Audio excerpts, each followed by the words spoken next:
दोस्तों, नमस्ते प्रणाम। हम किरण शर्मा।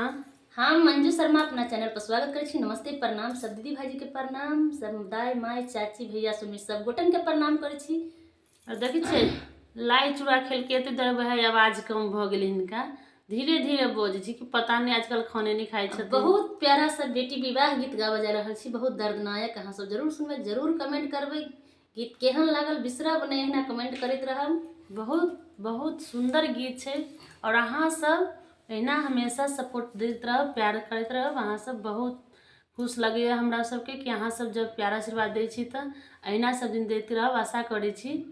फेसबुक यूट्यूब दोनों पर अहाँ सब सपोर्ट करते रहब, अहाँ सब बिसरब नहीं।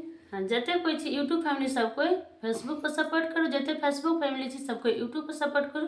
और अहाँ सबके प्यार आशीर्वाद से बहुत निक हमरा सबके अखन चल रहा है चैनल। अहाँ सब एहना और आगा बढ़ाओ और जैसे हमेशा हम सब मारा